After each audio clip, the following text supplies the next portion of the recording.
नमस्कार, मैं हूं अरविंद चतुर्वेदी और आप देख रहे हैं बात बोलेगी, जिसमें हम बात सियासत की करते हैं, समाज की करते हैं, संसद की करते हैं, नेताओं की करते हैं, लेकिन सबसे महत्वपूर्ण है कि हम आपकी बात करते हैं और आपके कल्याण की बात करते हैं।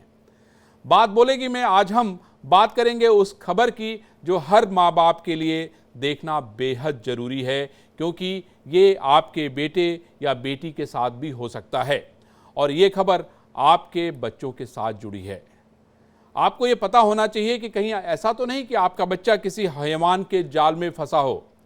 और मैं आपको बता दूं कि ये भी आपको जानना बेहद ज़रूरी है कि आपके बच्चे के साथ कौन उठ रहा है, कौन बैठ रहा है, कौन खेल रहा है, आपका बच्चा किसके पास जाता है, आता है, या आपकी बच्ची किससे मिलती है, जुलती है। क्योंकि मेरठ के शैतान का जो कारनामा सामने आया है, उसके बाद 20 से ज़्यादा किशोर और उनके परिवार को मुँह छिपाने के लिए वो मजबूर हो गए हैं। मेरठ के अजीत ने किशोरों को मोबाइल गेम के बहाने अपने जाल में फंसाया। आरोपी इतना शातिर था कि उसने पहले एक युवक को फंसाया और बाद में ब्लैकमेल करते करते काले कारनामे की पूरी चैन ही बना डाली। इस हैवान ने गंदी वीडियो बनाकर युवकों से लाखों रुपए भी हड़पे और अगर मेरठ का ये मामला न खुलता तो आरोपी कुछ भी कर सकता था। निठारी जैसा कांड मेरठ में भी हो सकता था। ऐसे लोगों से अलर्ट रहना बेहद जरूरी है। अपने बच्चों की काउंसलिंग करें, गुड टच बेड टच के बारे में उनको बताएं।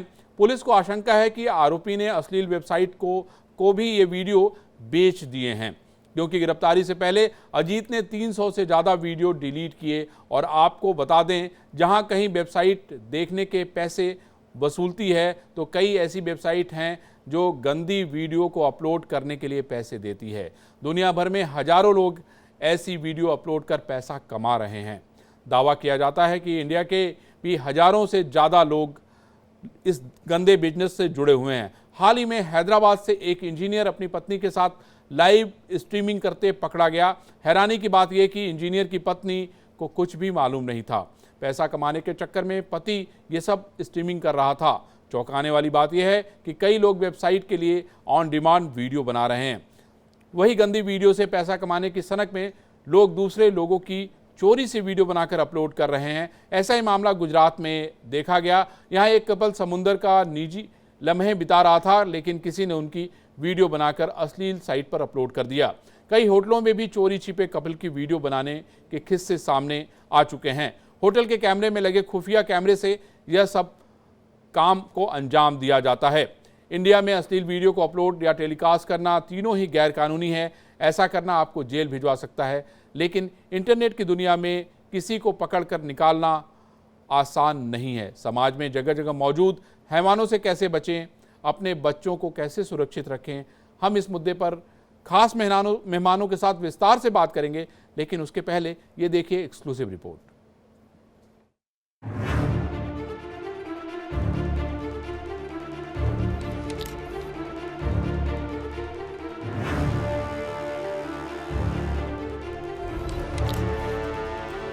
लगातार बेहतर हो रही टेक्नोलॉजी जहां इंसान का काम आसान कर रही है, वैसे ही इसके बुरे दुष्प्रभाव भी समाज पर पड़ रहा है, क्योंकि टेक्नोलॉजी का समाज पर गहरा प्रभाव है। चाहे वो संचार हो या व्यापार, दुनिया में हो रहे अपराधों में भी शैतान टेक्नोलॉजी का गलत इस्तेमाल कर रहे हैं। ऐसा ही एक चौंकाने वाला मेरठ से मामला सामने आया है, जहां एक हैवान ने ऐसी घटना को अंजाम दिया जिससे पूरा समाज सोचने को मजबूर है। मेरठ के सुरूरपुर इलाके के एक गांव में 20 से ज्यादा किशोर और युवकों को जाल में फंसाकर गंदी वीडियो बनाई गई। गंदे काम के शिकार युवा और किशोर मुंह छिपाने को मजबूर हैं। उधर पुलिस को आशंका है कि आरोपी अजीत ने अश्लील वीडियो को किसी अश्लील वेबसाइट को तो नहीं बेच दिया। इसको लेकर पुलिस मुस्तैदी से जांच में जुटी है। अब आप सोच रहे होंगे कि मेरठ में हुई इस शर्मसार करने वाली घटना में अश्लील वेबसाइट की बात कहां से आ गई। दरअसल आरोपी ने गिरफ्तारी से पहले 300 से ज्यादा गंदे वीडियो अपने मोबाइल से डिलीट किए थे। फिलहाल आरोपी के मोबाइल को फॉरेंसिक जांच के लिए भेजा है, ताकि पूरी हकीकत को जनता के सामने लाया जा सके। जांच में कई चौंकाने वाली बातें सामने आई हैं। आरोपी किशोरों को मोबाइल में गेम खेलने के बहाने अपराधी अपने पास बुलाता था। वीडियो गेम खेलने के दौरान वह किशोरों को अपने मोबाइल में गंदी फिल्में दिखाकर अपने जाल में फंसा लेता था। फिर जाल में फंसे युवक को दूसरे युवकों को लाने का दबाव बनाता था। इस तरह से उसने 20 से ज्यादा किशोरों के साथ गंदा काम कर लाखों रुपए वसूले। वो वीडियो वायरल करने की धमकी देकर ब्लैकमेल भी करता था। वीडियो वायरल हुए तो 6 पीड़ितों के परिजनों ने पुलिस को तहरीर दी। पुलिस ने मुकदमा दर्ज कर आरोपी को गिरफ्तार किया, लेकिन अन्य कई पीड़ित शर्म के कारण पुलिस को बयान देने से कतरा रहे हैं। मेरठ के हैवान ने गंदी वीडियो अश्लील वेबसाइटों को बेची है या नहीं, ये अभी जांच का विषय है। लेकिन आजकल अश्लील वेबसाइटों पर गंदी फिल्में अपलोड कर कई लोग पैसे कमा रहे हैं। इंटरनेट पर ऐसी कई वेबसाइटें मौजूद हैं जिन्होंने गंदी फिल्मों की आड़ में एक बड़ा गंदा धंधा बना रखा है।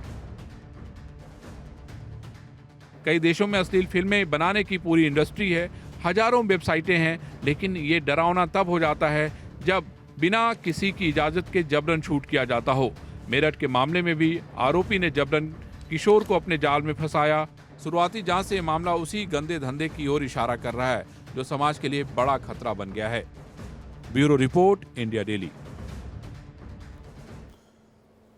तो आपने ये रिपोर्ट देखी कि किस तरीके से बच्चों को ब्लैकमेल किया जा रहा था, कैसे उनका वीडियो बनाया जा रहा था। और आपके लिए ये जानना बेहद ज़रूरी है कि आपका जो बच्चा है या आपकी जो बच्ची है वो किसके साथ खेलती है, कौन है वो लोग, क्या उनके बारे में आपका परिवार या आप जानते हैं कि नहीं जानते हैं, किसके पास वो उठते बैठते हैं, किससे मिलते हैं, और सबसे बड़ा सवाल है कि किसके बारे में आपसे बात करने से कतराते हैं।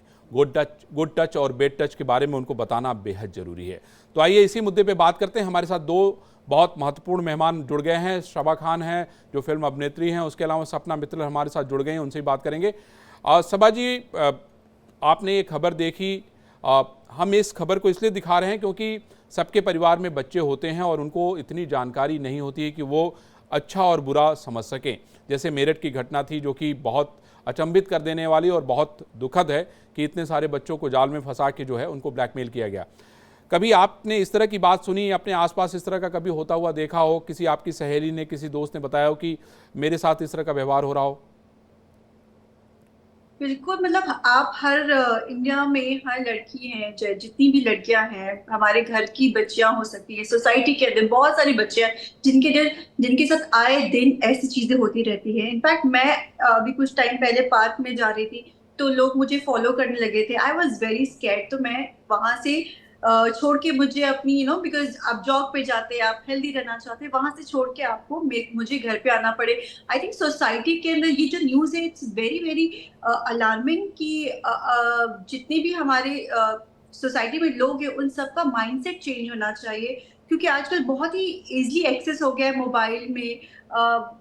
बच्चियां देखती हैं, चाहते हैं कि तुरंत तुरंत वो फेमस हो जाए। बहुत सारे लोग चाहते हैं कि वो फेमस हो जाए, इस वजह से कई बार किन्हीं गलत लोगों के हाथ में भी आ जाते हैं। तो उस वजह से आई थिंक सोसाइटी में पेरेंट्स को, टीचर को, काउंसलर को, आई थिंक घर में सबसे पहले तो बेसिक एजुकेशन जो होती है वो घर से शुरू होती है। तो घर के अंदर सबसे पहले माँ बाप को गुड टच, जैसे आपने बताया, गुड टच बैड टच के बारे में बताना चाहिए। बच्चों को पता होना चाहिए कि उनके साथ अगर कुछ गलत हो रहा है तो वो कैसे कम्युनिकेट करें, क्योंकि बहुत छोटे होते हैं, उनको पता नहीं होता है। क्योंकि कई बार आप देख रहे हैं बहुत सारी न्यूज आ रही है जहाँ पे स्कूल के अंदर टीचर्स भी ऐसी हरकतें कर रहे हैं, गार्ड कर रहे हैं। बच्चे घर के अंदर भी सेफ नहीं और होते, सबा जी, बाहर भी सबसे बड़ी सेफ बात नहीं है होते। कि बच्चे डर के मारे या शर्म के मारे बताते नहीं अपने माँ बाप जी से, हाँ, और वो वो शोषण का शिकार होते रहते हैं।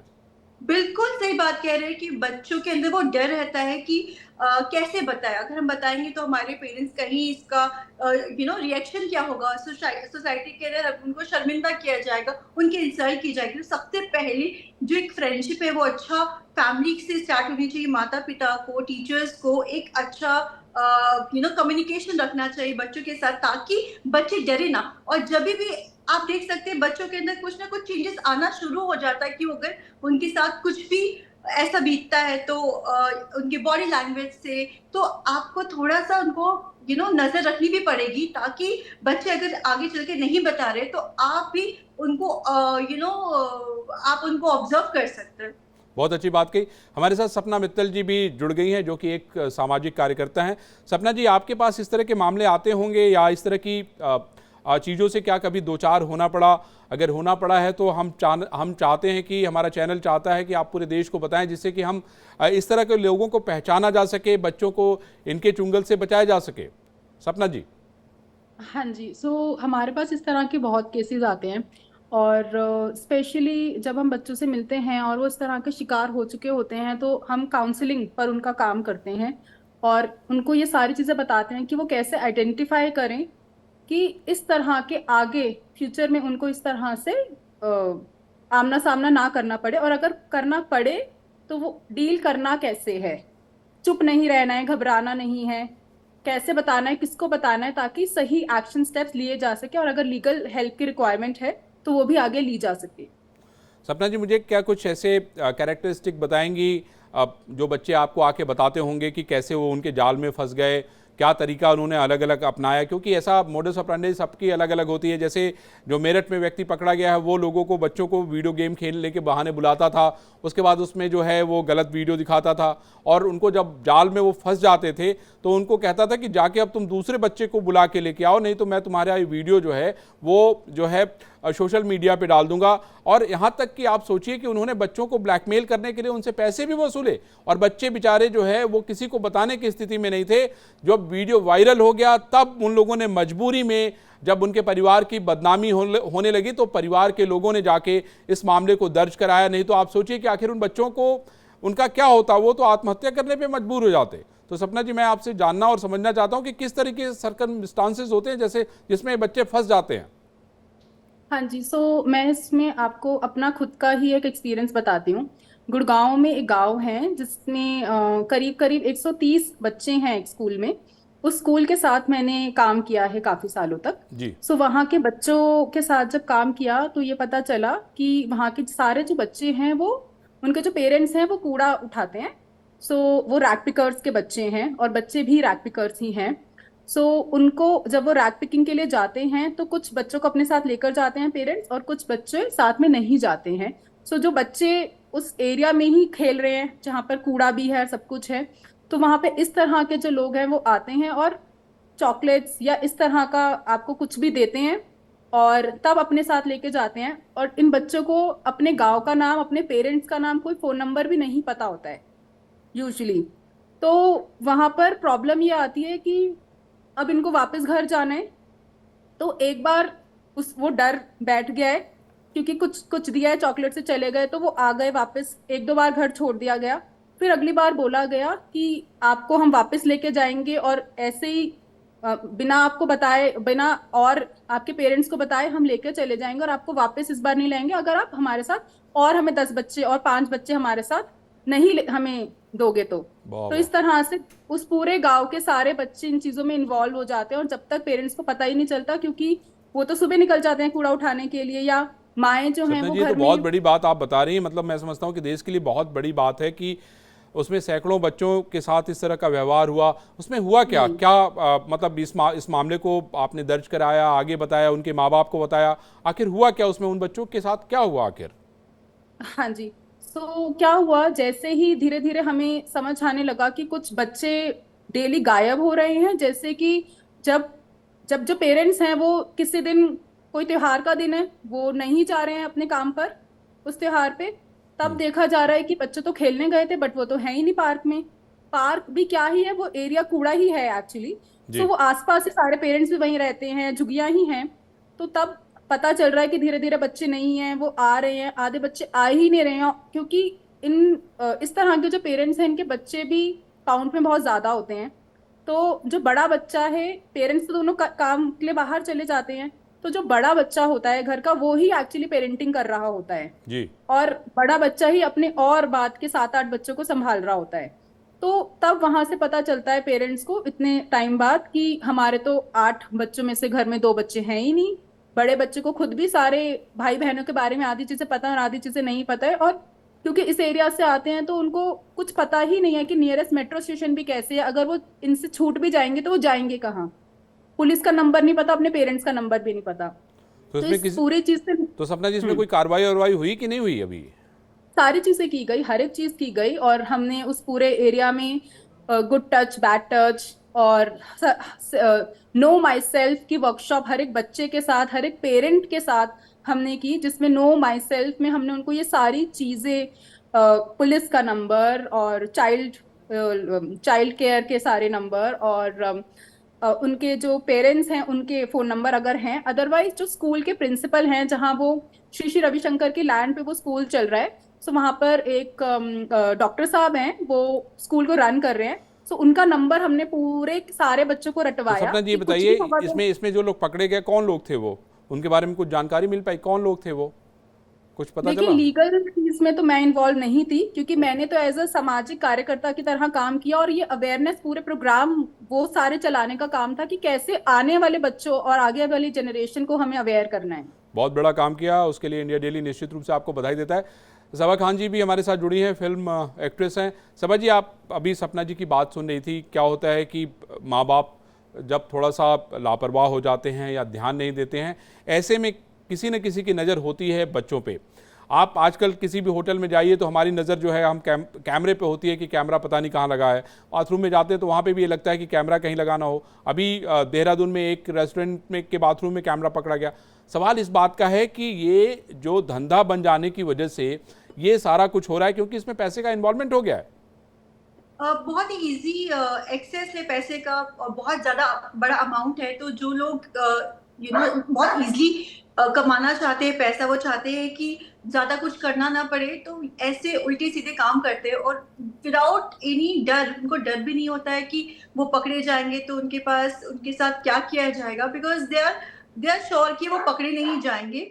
तो आई थिंक देश में कानून आना चाहिए, सख्त आना चाहिए, और स्पेशली मैं वो बात कहना चाहती हूँ जहाँ पे सपना जी ने बोला कि जब माँ बाप सतर्क नहीं रहते, तो मुझे लगता है कि मोस्ट ऑफ द केसेस में जब लगता है कि माँ बाप बहुत ही सतर्क नहीं रहते हैं, या आप जो घर में आने जाने लोग हैं वो बहुत ही स्वीटली बिहेव करते हैं, जो स्ट्रेंजर्स आते हैं जी। वहां से बच्चे के ऊपर खतरा ज्यादा हो जाता है, क्योंकि वो स्ट्रेंजर्स बहुत ज्यादा स्वीटली बिहेव करते हैं, उनके साथ अच्छा बर्ताव करते हैं, तभी सबा जी, बच्चे हैं। फिल्मी दुनिया में भी बहुत सारी बातें सुनी जाती हैं। कभी आपके साथ कोई ऐसा अनुभव हुआ हो जिसमें आपने उनको मना किया हो, डांटा हो, धमकाया हो, पुलिस केस किया हो?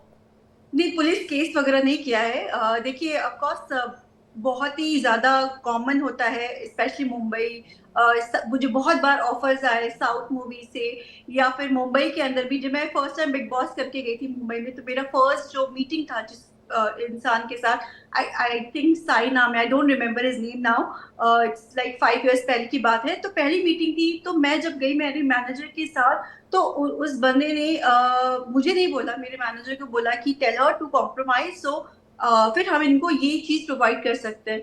सो I was new, but I was very very sure कि ऐसी चीजें आएगी तो मुझे क्या करना है। तो मैंने इनको, मैनेजर को साफ साफ वहां पे बोला था कि आप ऐसी चीजें मेरे तक आने मत दीजिए। एंड कुछ दिनों के बाद पता चला कि किसी लड़की ने उस इंसान के ऊपर रेप का केस इस तरह से रजिस्टर किया है। सो मतलब आप फर्स्ट मीटिंग पे मैं गई हूँ, फर्स्ट मीटिंग पे ऐसे इंसान से आपकी इंटरेक्शन होती है, तो आप समझ सकते हैं कि बाकी आपको क्या लगता है कि you don't feel like working in such industry जहाँ पे आए दिन कुछ ना कुछ बातें होती रहती, कॉम्प्रोमाइज कॉम्प्रोमाइज कॉम्प्रोमाइज, एंड इतना प्रेशर होता है। लेकिन सब आपको लगता नहीं कि उस समय अगर आपने शिकायत की होती तो शायद दूसरी की जान बच जाती, मतलब दूसरे के साथ व्यवहार नहीं होता?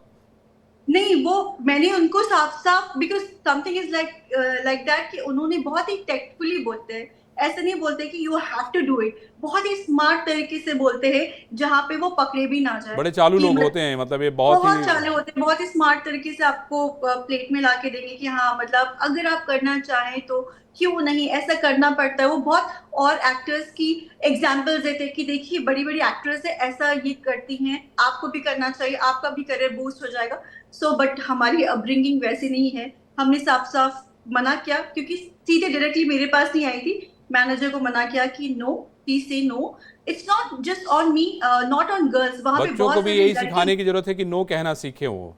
एग्जैक्टली, से नो, और बहुत ही नो क्लियर होना चाहिए, आनाकानी नहीं होनी चाहिए। सबसे पहले तो आप सेफ हो जाएंगे, एंड सेकेंडली मार्केट में भी हो जाएगा कि आप इस तरह से काम नहीं करते। बहुत सारे लड़के हैं वहां पे, मॉडल्स हैं जिनका बहुत ज्यादा कास्टिंग काउच होता है जी थ्रू फैशन डिजाइनर्स। बहुत सारे लोग हैं जो चुप रह जाते, नहीं बोलते, because of course they don't want कि वो पेरेंट्स तक बात पता चले। बहुत प्रेशर होता है लड़कों पे भी, इट्स नॉट अबाउट गर्ल्स, लड़कों पे बहुत प्रेशर होता है। So I think people should start speaking, पहले तो बोलना शुरू करना चाहिए, अवेयर करना चाहिए। बढ़िया। सपना जी, आपने सुना सबा खान जी की बात, जो कि एक्ट्रेस हैं, फिल्मों में काम करती हैं। आप एक ऐसा अपना अनुभव बताया कि किस तरीके से इनके साथ पहली बार जब ये किसी से मिलने गई तो इनके साथ क्या हुआ। सपना जी, मैं आपसे एक चीज़ ये समझना चाहता हूँ कि बच्चों के परिवार या माता पिता को किन बातों को चेक करना चाहिए। मतलब पर डे तो चेक नहीं कर पाते होंगे, बट सप्ताह में कभी या स्पॉन्टेनियसली कभी चेक कर लिया उन्होंने कि ऐसा मेरे बेटे या बेटी के साथ तो नहीं हो रहा है। कैसे पता चलेगा ये, क्योंकि बड़ा कठिन काम है ये। सर, सबसे पहली बात तो है हमें अपने बच्चों से बात करनी चाहिए। हम अपने बच्चों से बात ही नहीं कर रहे हैं, हम अपने बच्चों से दोस्ती की तरह कभी बात नहीं कर रहे हैं। हम अपने बच्चों से सुबह मिलते हैं, उसके बाद हम सीधा रात में मिलते हैं, उसके बाद हम एक्सपेक्ट करते हैं कि बच्चे हमें पूरे दिन में क्या हुआ सब कुछ बताएं। हम्म। तो सबसे पहले तो मैं ये नहीं बोलूंगी वो चेक करें, वो स्पाइंग का काम करें अपने बच्चों की लाइफ में। बच्चे खुद सब कुछ बताएंगे एक दोस्त की तरह, अगर हम उनसे बात करेंगे, और बात करेंगे एक दोस्त की तरह।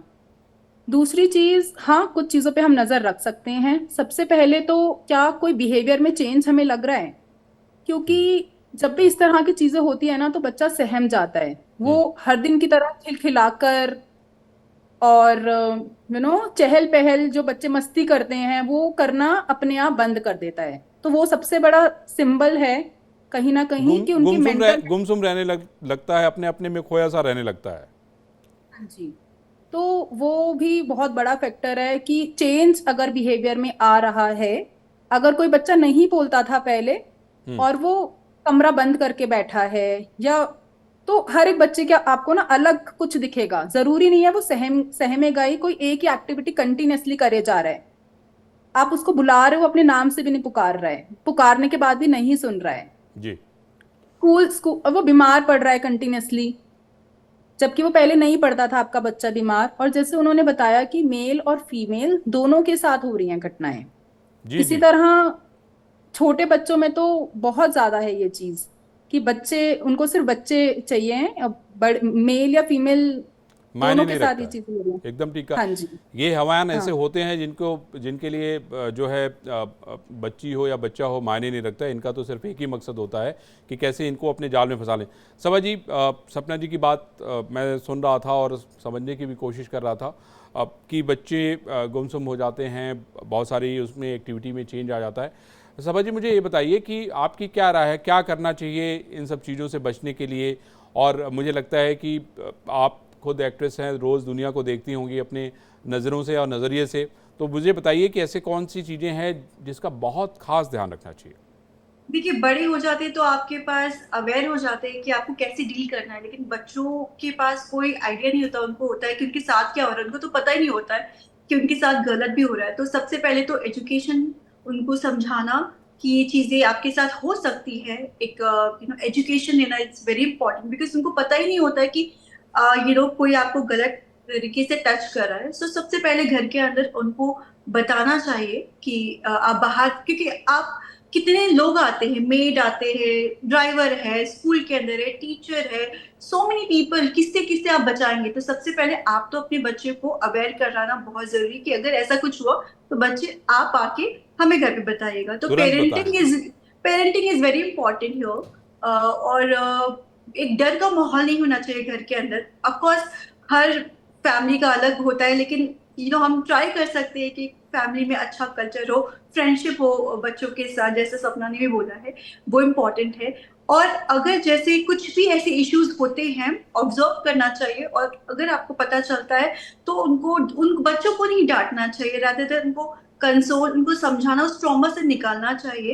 एंड अवेयरनेस बहुत इंपॉर्टेंट है। हम दिन भर में घर में बातें करते हैं, नॉर्मल डेली लाइफ के बारे में बात करते हैं, कुछ इंसिडेंट हो जाता है तो कुछ टाइम के लिए उसके बारे में बात करते हैं, लेकिन डेली लाइफ में हम नहीं बात करते हैं कि कितने लोग सफर कर रहे हैं, कितने बच्चे सफर कर रहे हैं, बहुत लोग सुसाइड कर लेते मेरा हैं। ये मानना है कि लोगों से बातचीत होनी चाहिए। एग्जैक्टली। सपना जी, मुझे ये बताइए कि आप इस समय देख रही हैं कि सब कुछ जो है डिजिटल हो गया है, हर कोई जो है बहुत जल्दी इसमें इन्वॉल्व हो जाता है। छोटे छोटे बच्चे डिजिटल के वीडियो बनाना, उसको यूट्यूब पे डालना, यूट्यूब को देखना, और यूट्यूब तो इतना बड़ा मतलब एक तरीके से पूरी दुनिया की एक ही चीज़ आपकी मुट्ठी में है, कुछ भी देखिए आप।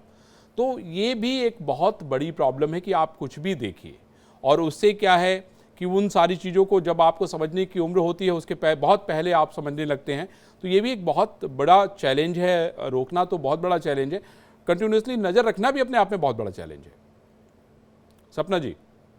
सर मुझे ऐसा लगता है कि हम नजर रखें, उससे पहले हम खुद भी सीखें कि हम खुद क्या कर रहे हैं, क्योंकि बच्चा वही सीख रहा है जो हम कर रहे हैं।